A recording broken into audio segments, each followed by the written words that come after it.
Здравейте, уважаеми колеги! Темата, която ще коментираме по време на нашата поредна среща, е свързана с финала, с края на трудовия договор, на трудовото правоотношение. Много често работодатели изразяват тезата, че Кодекса на труда им пречи, че Кодекса на труда не им позволява да прекратяват бързо, сравнително лесно трудовото правоотношение, в резултат на което те казват по-добре да не наемаме работник на работа, защото след това няма да го освободим.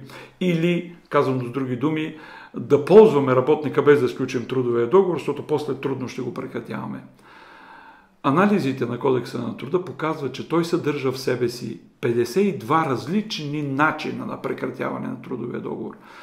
Уважаеми колеги, просто няма как да попаднем на такъв случай, при който Кодекса да ни пречи да прекратим трудовия договор тогава, когато работодателът не желае повече да получава този труд, който работника му предоставя.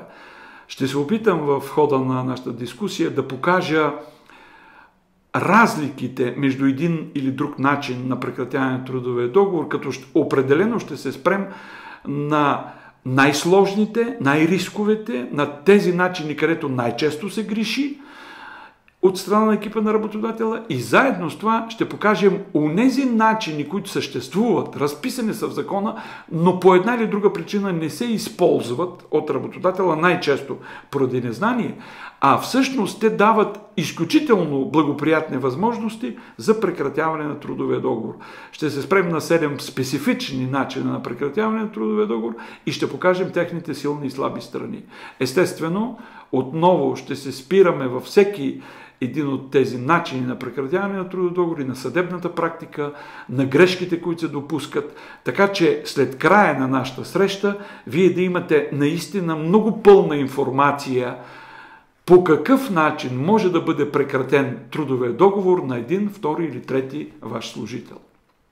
Благодаря ви.